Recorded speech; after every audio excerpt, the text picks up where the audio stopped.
할렐루야. 우리 옆 사람 다시 한번 인사합시다. 성령 충만하세요. 성령 충만하시기를 주님의 이름으로 축원합니다. 오늘부터 다니엘서를 좀 우리가 주일날 말씀을 좀 나누는데요. 다니엘서는 12장으로 되어 있습니다. 총 12장이니까 길지 않은 예언서인데요. 그래서 아마 일주일에 한 장씩 나눠도 올해 아마 다 올해까지 해야 되지 않을까 그런 생각이 들어요. 부탁의 말씀은 매주 12장이니까 매주 한 번 정도는 교회 오시기 전에 다니엘서를 좀 읽고 오면 좋겠다. 아멘을 안 하시네요. 12장이니까 그래서 하루에 12장을 읽으시든지 아니면 월요일날 1장, 2장, 화요일날 3장, 4장 이렇게 하루에 2장씩 읽든지. 그건 다니엘서만 읽으면 안 돼요. 그냥 다니엘서만 읽지 말고 다니엘서는 주일날 말씀 들으니까 내가 한 번씩 일주일에 한 번씩 읽어야 되겠다. 그러면 한 12번 정도 읽지 않을까 그런 생각이 듭니다. 여러분 다니엘 하면 생각나는 게 뭐가 있을까요? 다니엘. 우리 그렇죠. 사자굴에 들어가서 살아난 다니엘. 또 그의 친구들은 풀무불 생각도 나고요. 그리고 이제 1장은 주로 잘 알잖아요. 왕의 포로로 잡혀갔지만 왕의 진미를 거부해서 또 어려움을 당했지만 결국 하나님께서 10배의 지혜를 주신 다니엘. 이제 이런 아주 좋은 마치 사자굴에서도 살아나온 기적의 스토리, 또 모험의 스토리, 왕에게도 당당하게 여겼던 그 모험 스토리, 때로는 성공 스토리가 이 다니엘서에 나와 있습니다. 물론 틀린 얘기 아니고요. 실제로 다니엘은 성공한 사람이죠. 바벨 유다 소년이었지만 한 10대 중후반, 많게는 20대 초반까지 보는데요. 그때 포로로 잡혀가서 무려 80대까지, 많게는 90대까지 바벨론 궁에서 고위 관료로 이렇게 지냈기 때문에 정말 대단한 거죠. 성공했다 해도 과언이 아닌 거죠. 그래서 한때 우리에게 다니엘 성공법, 아니 우리 자녀들에게는 다니엘 학습법. 저도 다니엘 학습법 책을 좀 읽었는데 다니엘처럼은 안 된 것 같아요. 하여튼 다니엘 학습법 이런 것들이 유행했어요. 그래서 우리 자녀들 다니엘처럼 키우자. 별로 키우고 싶지 않습니까? 다니엘처럼 키우기를 축복합니다. 그죠? 다니엘처럼 키워야 되고 우리는 다니엘처럼 살아야 된다. 이런 이제 외침이 있었어요. 아주 좋은 외침이고 정말 공감이 되고 그렇습니다. 자, 그런데 꼭 이 말이 성경 전체로 보면 사실 그런 얘기는 아니에요.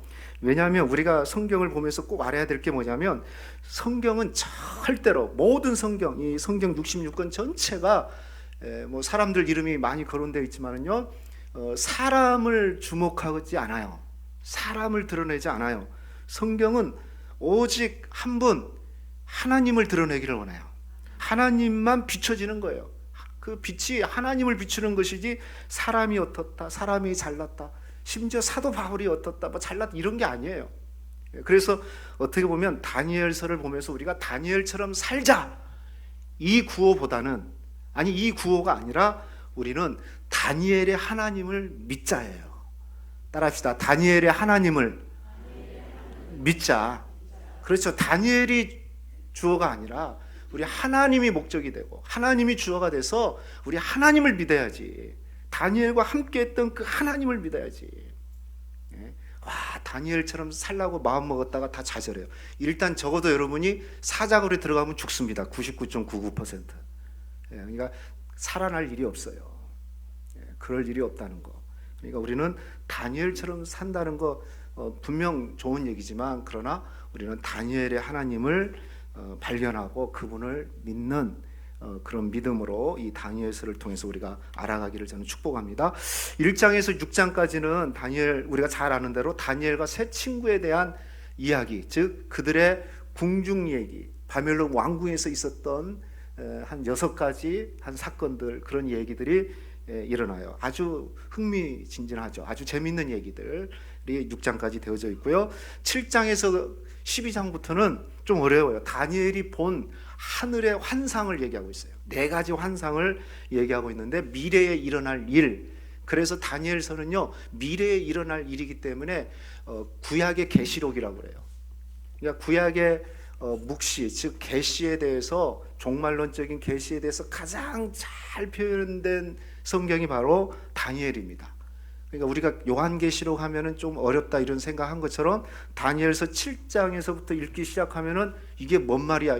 왜냐하면 하늘로 올라가기 때문에, 궁중에서 하늘로 올라가기 때문에 그때부터는 이제 진짜 헤매게 되는 거예요. 그래서 많은 사람들이 다니엘서를 읽을 때 6장까지는 아주 재밌게 읽어요. 6장이 뭡니까? 사자굴 얘기 아닙니까? 얼마나 재밌습니까? 야, 이런 승리를 줬구나. 근데 갑자기 7장에서 하늘로 환상 얘기를 하니까 그때부터 이제 안 읽어요. 재미가 없어요. 그래서 보통 다니엘 6장까지는 잘 읽는데 우리 성도님들은 이번에 다니엘 12장까지 잘 읽기를 축복합니다. 그래서 읽는 것은 여러분들이 가지고 있는 개역 성경으로도 읽어도 좋고요. 또 인터넷에서 찾아보면은 뭐 우리말 성경, 쉬운 성경, 현대인의 성경, 이런 다양한 번역서를 여러분이 좀 이렇게 한 번씩 한 주씩 돌아가면서 읽으면 아마 더 유익한 그런 시간이 되지 않을까, 그런 생각이 듭니다. 다니엘서의 첫째 주제는 뭐냐면 하나님이 온 세상의 주관자이시다. 한번 해볼까요? 하나님은 온 세상의 주권자이시다. 하나님께서 온 세상을 통치하고 계신다. 하나님의 손이 미치지 않는 곳이 없다. 하나님의 법이 없는 바벨론 저 궁중에서도 하나님의 손이 있고, 심지어는 풀무봇들 안에도, 그리고 심지어는 사자굴 속에도 하나님의 영향력이 있다. 하나님의 주권이 있다. 그리고 7장부터는 천상 얘기라고 그랬잖아요. 저 하늘의 천상에도 하나님의 주권, 하나님의 섭리가 있다. 그래서 이 다니엘서는요, 전체가 뭐냐면 온 우주를 하나님께서 주관하시고 통치하고 계신다는 것을 우리에게 가르쳐주고 있어요. 그러므로 그 하나님을 우리는 전적으로 신뢰하자. 할렐루야. 하나님이 통치하고 온 땅을 다스리고 있기 때문에 우리가 할 것은요, 하나님을 신뢰하는 거예요. 이 세상의 모든 일이 우연이 아니고 하나님의 뜻 가운데, 하나님의 계획 가운데 이루어지고 있기 때문에 그렇습니다. 그래서 우리가 이런 큰 눈을 가지고 다니엘서를 읽으면 좋겠습니다. 자, 팀 킬러 목사님이라는 분이 계시는데요. 이분이 이 세상을 향해서 이렇게 얘기를 했어요. 제가 한번 읽어드려볼게요. 한번 들어보세요. 우리는 그리스도인이 된다고 해서 사회적으로 아무런 유익이 없는 새로운 시대에 접어들었다. 유익은커녕 오히려 대가가 따른다. 많은 곳의 문화가 점점 신앙에 대해 적대적으로 변해간다. 점점 더 많은 국가에서 하나님, 진리, 재, 내세에 관한 개념이 사라지고 있다. 이제 사람들에게 기독교는 불쾌할 뿐만 아니라 이해할 수 없는 것이 되어가고 있다. 그러니까 지금 세간에 과연 기독교가 어떤가? 국가적으로, 국가적으로. 이 글을 쓴 팀 킬러 목사님은 미국 분인데, 영국 하면 기독교 국가라고 생각하는데 아니다. 이제 그런 글을 중에서 제가 책에서 발췌를 한 겁니다. 그러니까 그만큼 지금 힘들어지고 하고 있다는 거죠. 기독교에 대해서 불쾌하고 이해할 수 없는 그런 집단으로 지금 세상이 생각하고 있고, 그래서 신앙이 점점 우리가 세상에서 신앙을 지켜내기가 쉽지 않다는 거예요. 또 비슷한 얘기를 어떤 분이 했어요. 바벨론에서 그리스도인으로 살기라는, 제가 이 책에서 이 타이틀을 했는데요. 그 글에 보면 이렇게 있어요. 지금 우리는 망가질 대로 망가진 세상 속에서 살고 있다. 이 시대의 도덕은 걷잡을 수 없는 속도로 무너져 내리고 있다. 예전에는 창피해서 시시하던 일을 요즘에는 자랑스럽게 떠벌리고 다닌다. 예전에는 상상도 할 수 없었던 일이 요즘은 흔한 일이 돼버렸다. 그리스도인들에 대한 세간의 태도는 불과 몇십 년 만에 존경에서 비웃음과 무시를 걸쳐 지독한 반감으로 변했다. 참으로 혼란스럽고 두려운 상황이다 라고 얘기를 했어요. 여러분, 이 공감이 되지 않습니까? 지금은 상상할 수, 망가질 대로 망가졌어요, 세상이. 그리고 그리스도인들에 대한 세간, 기독교에 대한 세간은 불과 몇십 년 전에는 그러지 않았거든요. 야, 그래도 어느 교회 목사님, 어느 교회 장로님이고 권사님이다 그러면 그냥 권사님이란 말에, 장로님이란 말에, 교회 다닌다는 교인이란 말에 그냥 믿고 그냥 신뢰하고 그랬는데, 요즘은 그렇지 않아요. 오히려 제가 교회 다닙니다 그러면 눈을 더 크게 뜨는 거예요. 네. 그래서 이런 존경과 비웃음 그리고 무시를 거쳐 여기 표현대로 지독한 반감으로 변했다. 기독교에 대한 반감이 얼마나 많습니까? 교회에 대한 반감이 얼마나 많습니까? 그래서 정말 이런 세상에서 우리가 살아가고 있어요. 이런 세상에서 우리는 믿음을 지키고 있어요. 여러분, 이렇게 망가질 대로 망가진 세상, 기독교를 불쾌하게 생각하고 적대시하는 세상에서 여러분 살아가기가 사실은 쉽지 않죠. 뭐 저보다는 여러분이 더 힘들죠. 여러분은 실제로 그런 세상에서 살아가고 그런 사람들과 부딪히면서 여러분들이 살아가고 있기 때문에 정말 힘든 이 바벨론 같은 이 세상에서 그리스도인으로 살아남는다는 게 정말 쉽지 않다라는 겁니다. 자, 그럼에도 불구하고 우리가 세상을 떠나서 살 수는 없잖아요. 그렇다면 이런 세상에서 과연 그리스도인들은 어떻게 살아야 될까? 저는 그 답과 그 길을 이 다니엘서에서 좀 찾으면 좋겠다. 그래서 우리가 다니엘 말씀을 통해서 정말 세상에서 우리가 그리스도인으로 어떻게 살아야 되는가, 그리고 하나님은 어떻게 역사하고 있는가, 우리가 이 다니엘서를 통해서 좀 답을 얻는 그런 시간이 되었으면 좋겠습니다. 자, 먼저 1절, 2절을 다시 한번 읽어보겠습니다. 시작. 유다 왕 여호야김이 다스린 지 3년이 되는 해에 바벨론 왕 느부갓네살이 예루살렘에 이르러 성을 에워쌌더니 주께서 유다 왕 여호야김과 하나님의 전 그릇을 얼마를 그의 손에 넘기심에 그가 그것을 가지고 신할 땅 자기 신들의 신전에 가져다가 그 신들의 보물 창고에 두었더라 라고 얘기하고 있어요. 자, 이게 이제 다니엘서의 전체적인 상황이고 배경인데요. 그러니까 주전 이때가 언제냐면 지금 유다 왕 여호야김이 주전 605년입니다. 그가 3년 되었을 때 유다 왕이 3년 되었을 때 바벨론 왕 느부갓네살 왕이 지금 예루살렘 성을 포위하고 그 성을 지금 함락했다, 그런 말씀입니다. 당시에 이 바벨론 왕 느부갓네살 왕은 이 아수르, 그 당시에 가장 강국이었던 아수르를 비롯해서 애굽과 그 다음에 그 근동의 모든 지역을 점령한 바벨론에서는 이 아수르 왕 느부갓네살 왕은 이 전쟁의 영웅이에요. 영웅. 그냥 모든 영토를 차지할 정도로 그런 영웅입니다. 자, 그가 예루살렘을 포위하고 그 성전에서 성물들까지, 성전의 기구, 성전의 그릇을 탈취해가지고 그들의 신전에다가 갖다 놓는 그런 얘기를 지금 하고 있어요. 이게 무슨 얘기입니까? 한마디로 말하면 유다 나라는 지금 나라도 망했고, 그리고 성물도 빼앗기고, 국가적으로 영적으로 지금 완전히 초토화된 상태, 최악의 상태에 이르렀다라는 겁니다. 나라 망한 것, 이건 뭐 두말할 것도 없죠. 그런데 여기 성전에서 성전의 그릇을 가지고 자기 신전에다 전시해냈다, 이 말은 무슨 얘기냐면 이 당시의 전쟁은요, 나라 간의 전쟁은 곧 신들의 전쟁이라고도 할 수가 있습니다. 그러니까 지금 무슨 얘기일까요? 예루살렘 성전에서 성물을 가져다가 바벨론 신전에다 갖다 놨다는 것은 유다 신, 곧 하나님이죠. 하나님이 우리한테 졌다, 우리한테 패배했다. 이게 단지 이스라엘의 패배가 아니라 여호와 하나님이 바벨론 신에게 졌다라는 그런 의미예요. 그러니까 이게 무슨 얘기일까요? 나라 망하고 정신 망하고 정신 다 짓밟아버리고, 그리고 하나 남아있는 신앙의 자존심까지 완전히 짓밟아버린 거예요. 너희가 믿는 하나님 어디 있냐? 하나님 있으면 너희 성전 더럽힐 때, 너희 나라 망할 때 한번 뭐 드러나든지 뭔가 이렇게 해야 될 거 아니냐. 내가 성전에서 성물을 가져가다가 우리 신전에다 갖다 놨는데 아무 하나님 반응이 없네. 그러니까 지금 이스라엘을 완전히 조롱거리로 삼는 겁니다. 그들의 정신을 완전히 짓밟는 겁니다.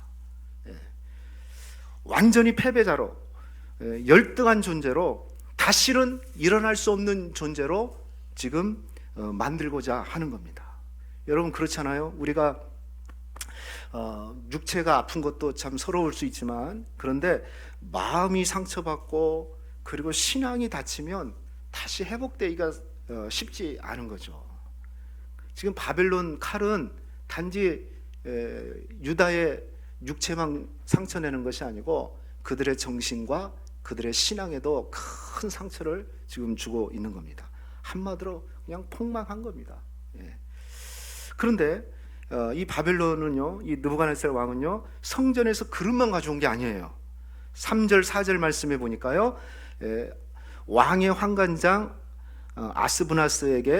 왕이 환관장 아스부나스에게 말하여 이스라엘 자손 중에서 왕족과 귀족 몇 사람 곧 흠이 없고 용모가 아름다우며 모든 지혜를 통찰하며 지식에 통달하며 학문에 익숙하여 왕궁에 설 만한 소년을 데리고 오게 하였고 그들에게 갈대아 사람의 학문과 문화와 언어를 가르치겠다라고 했어요. 그러니까 성전에서 기구만 가져온 게 아니라 유다 소년들 중에서 똑똑한 사람, 가문이 좋은 사람, 그리고 정말 공부 잘 가르쳐서 훌륭한 인재로 키울 만한 사람들을, 그 유소년들, 청소년들을 데리고 와가지고 왕궁에서 갈대아, 즉 바벨론 교육을 시킨 겁니다. 바벨론 문화를 가르치고 언어를 가르친 거예요.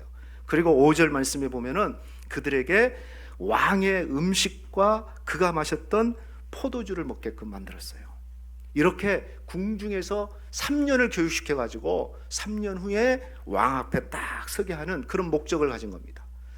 다시 말하면 학문이 뛰어난 이 청년들을 데리고 와가지고 포로로 잡아와가지고 왕궁에서 선별해가지고 그들에게 바벨론식 교육과 언어와 음식을 먹게 해서 완전 바벨론화 시킨다는 거죠. 실제로 이렇게 한 목적은 바벨론의 핵심 인재로 세우는 것도 목적이 있지만 추후에 바벨론 사상으로 무장되어 있는 그런 사람들을 만들어서 나중에 자기 고국으로 보내들여서 친바벨론 세력, 그러니까 그런 친화적인 아주 전략적인 정치적인 그런 전략, 고도의 전략이라고 할 수가 있습니다. 여러분 생각해 보세요. 성전 영적으로 신앙적으로 짓밟았어요. 그리고 여기 소년들은 누굽니까? 유다의 소년들, 똑똑한 소년들이라고 그랬어요. 가뭄이 좋은 소년들이고 지혜와 명철이 있는 소년들이에요. 이들은 뭡니까? 유다의 미래입니다. 유다 자손의 미래예요. 우리가 소위 말하는 다음 세대예요. 그 다음 세대들을 잡아가지고 완전히 바벨론화 시키는, 그렇게 만드는 그런 전략을 지금 피게 된 겁니다. 여러분, 저는 이런 생각 들었어요. 사단의 전략은 예전이나 지금이나 제가 볼 때는 오늘 말씀에서만 비춰봐도 마귀가 어떻게 역사하고 있는가를 우리가 볼 수가 있어요. 마귀는요, 여러분 나라를 흔드는 게 우선일 것 같아요. 나라. 여러분 대한민국 조국을 위해서 여러분 기도하기를 축복합니다. 그죠? 나라가 있어야지 교육이 있는 거고 가정이 있는 거고 우리가 행복한 거예요. 그래서 정말 정치인들이 정치 잘 할 수 있도록 기도하셔야 돼요. 정말 하나님 말씀 위에 잘 세워진 나라, 아니 말씀을 모른다 해도 정말 정의롭게 잘 세우는 나라가 될 수 있도록 여러분 기도하셔야 돼요. 그 다음에 사단의 전략이 뭐냐면 교회의 거룩성을, 신앙을 짓밟는 거예요. 신앙을. 지금 성전을 짓밟은 거잖아요. 이래도 하나님 믿을래? 너희가 믿는, 너희가 자랑하는 하나님 어디 있느냐? 이거 계속해서 던지고 있는 거예요. 그래서 신앙의 자존심을 완전히 짓밟아 버리는. 더 나가서 정말 중요한 거, 다음 세대들을 장악합니다. 그죠? 다음 세대들, 미래 세대들이잖아요. 그 미래 세대들을 장악해가지고 미래의 희망을 차단시키는 그런 상황이죠. 자, 이런 배경을 가지고 있는데 이제 오늘 6절, 7절 말씀에 보면 이제 주인공들이 등장해요. 이 다니엘서의 주인공인 다니엘과 세 사람이 등장하죠. 그들의 이름이 누굽니까? 다니엘과 하나야와 미사엘과 아사랴가 있는데, 그런데 또 놀라운 것은 이들에게 어떻게 합니까? 바벨론식으로 이름을 싹 바꿔버려요. 자, 7절 말씀 우리 같이 한번 읽어봅시다. 시작. 환관장이 그들의 이름을 고쳐 다니엘은 벨드사살이라 하고 하나냐는 사드락이라 하고 미사엘은 메삭이라 하고 아사랴는 아베느고라 하였더라. 원래 다니엘과 이 다니엘 세 친구는요, 하나냐나 미사엘, 아사랴는 좋은 이스라엘의 이름이었어요. 예를 들면 다니엘은요, 하나님이 나의 재판관이시다라는 뜻이 있어요. 이 다니엘서 전체 주제죠. 하나님이 우리의 심판자가 되신다. 그리고 하나냐는 여호와는 은혜로우신 분이다. 그리고 미사엘은 하나님과 같은 사람이 분이 누가 있겠나? 아사랴는 여호와께서 우리를 도우셨다. 이렇게 하나님에 대한 신앙이 담겨져 있는 그런 이름이었어요. 그런데 이런 이름을 완전히 바벨론식으로 싹 바꿔버렸어요. 다니엘만 모두 뭐라고 바꿨다고 그랬어요? 벨드사살로 바꿨어요. 벨드사살. 이게 벨이란 말이 뭐냐? 이 벨드사살이 뭐냐면 바벨론 신 중에 벨이라는 신이 있는데 그 벨 신을 찬양하는 이름이에요. 정확하게 벨드사살이 무슨 뜻이냐면 벨이여 내 생명을 보존하소서, 이렇게 이름이 바뀐 겁니다. 뭐 나머지 세 친구 이름도 거의 똑같아요. 신의 이름을 따서 그렇게 한 겁니다. 왜 이렇게, 여러분 이름이 얼마나 중요합니까? 우리 이름에 먹칠하지 마라고 그런 것처럼 우리 이름은 곧 나고 우리 자신이고 우리의 사명이 담겨진 게 바로 그 이름이거든요. 그런데 이렇게 이름 자체를 바벨론식으로 싹 바꿔버리는 이유, 우리 어르신들 생각나시겠지만 창시계명, 일제시대 때 창시계명 한 이유, 이게 무슨 얘기예요? 하나님의 백성으로서의 정체성을 완전히 지워버리는 거예요. 너희는 하나님의 이름을 갖고 있었는데 그 하나님의 이름을 싹 지워버리고 바벨론의 신의 이름으로 바꿔버리는. 사랑하는 성도 여러분, 우리가 하나님의 이름이란, 하나님의 자녀라는 이 정체성만 여러분이 붙들고 있어도 저는 바벨론 같은 세상에서 살아남을 수 있다고 생각합니다. 여러분 잊지 마십시오. 여러분이 하나님의 자녀입니다. 그죠? 어떤 상황, 우리가 도덕적인 수준이 좀 미달될 수도 있어요. 세상적인 기준에 좀 미달된 사람이 될 수도 있고, 좀 부족하게 살 수도 있고, 가난하게 살 수도 있어요. 뭐가 잘 안 될 수도 있어요. 그런데 절대로 잊지 말아야 될 거, 내가 하나님의 백성이다, 하나님의 자녀다, 이걸 잊어먹으면 안 돼요. 결국 마귀는 이거 지워버리는 거거든요. 최종적인 목적은 이거 지우는 거, 이거 지우는 거. 여러분, 이 영적인 정체성을 잃어버리지 않기를 축복합니다. 여러분의 수준과 상관없이 우리 주님이, 여러분이 주님을 믿는다면 여러분은 하나님의 자녀입니다. 우리 옆 사람 축복합시다. 당신은 하나님의 자녀입니다. 하나님의 자녀란 거 잊지 마세요. 마귀는 이거 잃어버리면 그때부터 죄악으로 들어가거든요. 근데 내가 늘 인식하고 있어요. 나는 하나님의 자녀다. 하나님이 나와 함께 하신다. 내 안에 성령님이 계신다. 이걸 잃어버리면, 이걸 가지고 있으면 사실은 우리가 알지만은 다니엘 이름 바꾼 대로 수용했어요. 아무런 문제가 되지 않아요. 왜냐하면 내 안에 하나님이 계시기 때문에 그렇습니다. 그래서 이 지금 1절에서 7절, 오늘 이 본문은요, 이 다니엘서 전체, 물론 1장 전체가 그럴 수 있는데요, 전체에 대한 상황이고 배경을 우리에게 설명하고 있어요. 한마디로 말하면 그 상황과 배경이 어떻습니까? 참담하죠. 이스라엘 나라는 바벨론에 짓밟혀가지고 완전히 쑥대밭이 돼서 이제는 다시 신앙적으로나 그리고 국가적으로나 다시 일어날 수 없는 그런 상황, 하나님의 이름을 욕되게 하고 또 유다의 미래라고 하는 젊은이들, 유능한 엘리트들을 완전히 포로로 잡아가서 바벨론식으로 지금 반강제 교육시키고 있는 그런 상황인 거죠. 이런 소망 없는 이런 상황에 맞달려 있다는 거죠. 여러분, 이런 상황을 통해서 우리는 뭘 생각해야 될까요? 마치 이 시대의 교회, 이 시대의 기독교의 모습을 반영하고 있지는 않는지 우리가 한번 생각해 봐야 돼요. 여러분, 요즘 기독교가 또 교회가 힘을 잃은 적은 뭐 이미 앞에서 말씀드렸지만 오래되었습니다. 이제는 대놓고 사실 조롱을 하는 거죠. 최근에 영화나 드라마 한번 보십시오. 뭐 좀 됐나요? 영화 중에 수리남인가 보면 그 목사가 마약 판매자가 되고, 그 영화 봤는데 참 황당하더라고요.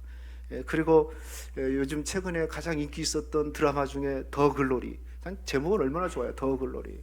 그런데요, 거기 보면 어떤 일이 일어납니까? 큰 교회 담임 목사 딸이 마약 중독자가 된 거예요. 그래서 2층, 1층에서는 막 찬송과 예배 소리가 들리는데 그 드라마 보면 그런 게 있더라고요. 보니까 지하에서는 그 담임 목사 딸이 마약에 막 취해가지고 막 환각 속에 있는 거. 누가 그러대요. 왜 하필 담임 목사냐고. 장로님 딸들도 있는데 부목사도 많고 그러는데. 전혀, 그러니까 지금 영화나 드라마나 이런 데 보면요, 교회 조롱하고 기독교 조롱하고 목사 조롱하고 이런 게 그냥 양념이 됐어요. 양념이. 스토리, 전체 스토리하고는 전혀 빼도, 이게 작가나 이 시나리오 작가들이나 이 PD들이 정말 우리가 좋은 PD들 만들어야 되고요, 좋은 시나리오 작가들 세워야 될 이유가 거기 있는 것 같아요. 이런 얘기 안 넣으면, 기독교 얘기 안 넣으면 흥미가 없나 봐요. 사실 전체 내용으로는 아무 의미가 없거든요. 근데 그거 넣어가지고 어떻게 보면은 이런 현실을 지금 얘기하고 있는 거죠. 그리고 또 요즘 여러분 청소년들은 어떻습니까? 우리 다음 세대라고 하는 청년들, 청소년들 어떻습니까? 지금 유다 청년들, 유능한 인재들이 지금 바벨론 포로로 잡혀간 것처럼 지금 우리의 청소년들, 다음 세대들이 사실 마치 세상의 포로가 돼서 있는 그런 상황 아닙니까? 정말 기쁨으로 하나님을 예배하고 하나님을 찬양하는, 정말 학교에서나 어디서나 요즘에 뭐 상황이 그렇지만 뭐 그들의 잘못이 아닙니다. 우리 자녀들의 잘못은 분명히 아닙니다. 그런데 예수 믿는다고 지금 대놓고 얘기를 못해요. 니콜라스 카라는 사람이 유리감옥이라는 그 사회학자인데요, 이분이 그런 책을 썼어요. 유리감옥. 그러니까 이 시대의 사람들은 다 유리감옥에 갇혀 있다. 지금 이것도 유리죠. 여러분 핸드폰도 유리죠. 우리는 전부 다 유리 안에 지금 갇혀 있는 거예요. 유리 보고 있는 거죠. 그래서 그분이 우리 유리 안에 갇혀서 있어서 마치 그 유리 감옥에 갇혀서 우리의 생각이 통제당하고 있다. 사람들의 뇌는 계속 죽어가고 있고 게을러지고 있고, 기술은 발전했지만은 계속 뇌는 쓰지 않고 있고 생각하지 않는, 왜? 유리 감옥에 갇혀 있는 그런 상황이에요. 그래서 하루에 핸드폰 보는, 여러분 한번 그 어플 보세요. 여러분이 얼마나 보는가 한번 보면 내가 일주일에 몇 시간 보는가 다 나오거든요. 물론 유용하게 쓸 수도 있겠지만요. 그래서 우리 청년들 보면 그런 것 같아요. 남자 청년들은 군대 가면은 이제 신앙 떠나는 것이 당연시되고 있고, 대학 들어가면은 이제 새로운 문화가 들어오니까 믿음 지키기가, 대학교 가가지고 여러분 예수 믿는다고 얘기하기가 이게 부끄러운 일이 됐어요. 손 안 들은데요. 나는 예수 제자다 하면서 뭐 이 전한다, 캠퍼스를 복음하겠다, 이건 옛날 얘기예요. 불과 몇십 년 전에는 그랬지만 지금 그렇지 않아요. 교회 다니는 거, 예수 믿는 것이 부끄럽게 여기는 그런 지금 시대가 되어져 있어요. 나는 예수님을 신앙한다고 당당하게 얘기하는 청소년들, 청년들이 사라지고 있는. 그래서 그래요. 정말 목회하면서 아마 느끼죠. 여러분 청년들이 없어지고 있고. 그래서 열심히 주일학교 때 다니는데 대학 가고 군대 가면은 그냥 자연히 빠져가고, 이제 그때는 부모들도 손 쓸 수 없는. 여러분 이게 얼마나 힘 빠지는 일입니까? 자, 그럴 때 저는 이런 생각 들어요. 그렇지, 그래도 아니지. 다니엘과 같은 그의 친구들과 같은 하나님은 남은 자들이 있지. 그리고 이럴수록 더 따라합시다. 더 복음 전해야지. 그렇죠. 더 예수 가르쳐야지. 그렇지 않겠어요? 우리가 소홀했기 때문에 그런 거 아니에요. 우리 자녀들의 잘못이 아니고 오히려 바벨론 바라보면서 바벨론식으로 살아가라고 우리가 내밀었기 때문에 그런 결과 나온 거예요. 한쪽에서는 예수 믿으라고 했지만 또 다른 한쪽에서는 바벨론을 따라가라고 했던 그 결과가 지금 이런 상황이 아닌가. 2600년 전에 이 지금 다니엘의 상황과 지금의 상황이 어떻게 그렇게 딱 이렇게 맞물려 있는지 우리가 생각하지 않을 수 없는 그런 상황입니다. 그러면 절망적이냐? 아닙니다. 오늘 여기서 우리는 오늘 말씀에서 저는 두 가지를 꼭 여러분이 붙들었으면 좋겠어요. 깨달았으면 좋겠습니다. 이런 절망적 상황에서도 우리가 알아야 될 게 있어요. 그 첫 번째는 뭐냐면, 이런 바벨론은 강해 보이지만 반드시 망한다는 것을 아셔야 됩니다. 여러분 2절 말씀 다시 한번 보십시오. 주께서 유다 왕 여호야김과 하나님의 전에 그릇 얼마를 그의 손에 넘기심에 그가 그것을 가지고 어디에다 그랬어요? 신할 땅 자기 신들의 신전에다 갖다 놔서 존치했다고 그랬어요. 자, 여기 지금 바벨론의 발원지가 어디냐면, 바벨론 제국의 발원지가 어디냐면 신할 땅입니다. 신할 땅. 여러분 이 신할 땅이 어디냐면 창세기 11장에 보면 창세기 11장이 바벨탑을 세운 장면이 나오잖아요. 자, 창세기 11장 1절 2절 말씀에 보니까 온 땅의 언어가 하나요 말이 하나였더라. 이에 그들이 동방으로 옮겨다가 어디에다가 신할 평지를 만나 거기에 거루하면서 바벨탑을 쌓거든요. 여러분 이게 무슨 얘기일까요? 지금 바벨론 제국이 세워지고 있는 땅이 어디냐면 바벨탑이 세워졌던 그 땅이에요. 오늘 성경은 뭘 우리한테 이것을 암시하고 있냐면 바벨탑 무너진 거 보지 않았느냐. 여러분, 바벨탑이 어떤 땅입니까? 무엇입니까? 바벨탑이 모든 인류가 합해서 하나님께 도전했던 곳, 하나님의 뜻에 반기를 듣던 곳, 누가 이 세상을 운영하고 있는지 한번 우리 신에게 똑똑히 보여주자. 우리가 탑을 쌓아가지고, 성을 쌓아가지고 하나님께 한번 도달해 보자. 이렇게 하나님께 도전했던 곳이 바벨탑입니다. 그 결과가 뭐죠? 처참하게 무너졌습니다. 결국 이 바벨론 제국도 마찬가지인 거죠. 지금은 강해 보이고 멋있어 보이고 높아 보이고 화려해 보이지만은 결국 어떻게 됩니까? 무너질 수밖에 없는 바벨탑과 같다는 겁니다. 실제로 바벨론 제국은 70년 만에 페르시아에 의해서 무너졌어요. 오래 가지 못했어요. 겨우 70년이었어요. 온 고대 지방을 다 점령했던 그 제국이 무너진 겁니다. 여러분 기억하셔야 돼요. 세상이 강하고 멋있어 보이지만 그 바벨론 제국은 결국은 없어질 거라는 거, 결국은 무너질 거라는 거, 거기에 우리가 소망과 희망을 두면 안 된다는 겁니다. 그리고 두 번째는 뭐냐면, 그럼 우리는 어떻게 해야 되냐? 성도는 뭡니까? 성도는 따라합시다. 끝이 아니다. 그래서 다시 일어날 수 있다는 거예요. 성도는 다시 2절을 보세요. 왜 그러냐면 2절 보시면 누가 그랬다고 그랬습니까? 주께서 유다왕 여호야김과 하나님의 전 그릇 얼마를 그의 손에 넘기셨다. 하나님이 지금 하셨다는 거예요. 주님이 하고 계셨다는 거예요. 주께서 넘기셨다.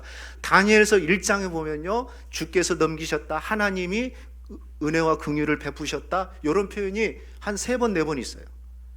여기 말씀도 마찬가지예요. 전혀 하나님이 없을 것 같은 그런 상황이잖아요. 배경적으로 보면 유다가 망했고 성전이 짓밟혔고 인재들이 팔려갔고, 이럴 때 하나님은 어디 계십니까? 라고 우리는 질문할 수 있는데, 오늘 말씀해 보니까 주께서 이 모든 일을 주관하셨다는 거예요.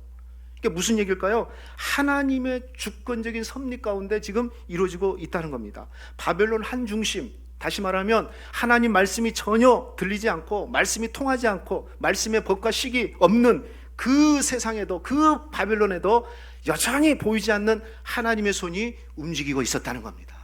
사랑하는 성도 여러분, 기억하십시오. 하나님은 여전히 일하고 계십니다. 안 계시는 것 같죠? 예? 교회가 짓밟힌 것 같고 복음이 약해진 것 같고, 그렇지만 그렇지 않아요. 보이지 않는 하나님의 손은 지금도 우리 가운데 함께하고 계신 줄로 믿습니다. 그래서 다니엘서의 전체의 주어가 뭐냐면 주께서예요. 주께서, 주님이 하시고 있다. 주님이 하고 있다는 거예요. 여러분, 이걸 잃어버리면 안 돼. 그래서 우리에게 소망과 희망이 있어요. 그래서 성도는 끝에 도달했지만 끝이 아니에요. 왜요? 그 끝을 주도하고 계시는 우리 인생의 주권자가 되신 분이 우리 하나님이시기 때문에 그렇다는 겁니다. 우리 인생의 희망과 소망이 없고 도저히 꿈꿀 수 없는 상황 속에 있다 할지라도 우리가 다시 일어나고 다시 꿈꿀 수 있는 그 이유가 뭐냐면 주께서 내 인생의 주어가 되어주시기 때문에 그렇습니다. 주께서 나와 함께 하시기 때문에 그래요. 내 인생을 이끄시는 분은 바벨론 제국이 아니라 바로 하나님이시기 때문에, 저는 다니엘이 그것을 믿었다고 생각해요. 여러분 기억하십시오. 여러분의 자녀들의 삶을 누가 주관하고 계실까요? 부모가 주관하고 있으면 부모가 주어가 되면 안 됩니다. 주께서 주관해 주셔야 됩니다. 할렐루야. 여러분의 가정에 누가 왕이 되고 누가 주어가 돼야 됩니까? 주께서 되어주셔야 돼요. 우리 교회의 주어는 누굽니까? 주께서 되어주셔야 돼요. 그리고 이 나라 이 민족, 대한민국 조국을 누가 이끌어줘야 됩니까? 주께서 이끌어주셔야 돼요. 만약에 이 신앙과 이 믿음이 있다면 분명한 것은 어떠한 절망 속에서도 우리는 소망을 가질 수 있고, 어떠한 어려움 속에서도 우리는 낙심하지 않고 다시 일어날 수 있는 그런 힘을 얻을 수 있다는 겁니다. 다른 곳에서 우리가 힘을 얻을 수 있는 게 아니에요. 주께서 나와 함께 하신다. 따라합시다. 주께서 나와 함께 하신다. 여러분 믿으십시오. 여러분 혹시 절망 속에 있습니까? 정말 하나님 어디 계십니까? 이렇게 원망하고 싶은 상황 속에 있습니까? 아닙니다. 하나님의 손은 여러분의 인생 가운데 함께 하십니다. 여러분 인생 위에서 함께 하시고 주님이 여러분과 함께하고 계신다는 걸 인식하고 믿으시고, 그렇게 여러분 고백하시고 그렇게 들으십시오. 여러분 인생, 내 인생의 주인이 주님이십니다. 주님 받아주십시오. 그렇게 고백하는 순간 내 인생의 실패는 실패가 아니고 끝은 끝이 아니고 다시 일어날 수 있는 힘이 생기고 다시 꿈꿀 수 있는 힘이 주님으로부터 생기게 되는 줄로 믿습니다. 이런 은혜가 저와 여러분 가정, 여러분 자녀들, 그리고 우리 교회와 이 민족 안에 있기를 주님의 이름으로 축원하겠습니다. 자, 예레미야 29장 11절 말씀 우리 다 일어나셔서 한번 읽어봅시다. 다 일어나셔서 같이 크게 한번 읽읍시다. 시작.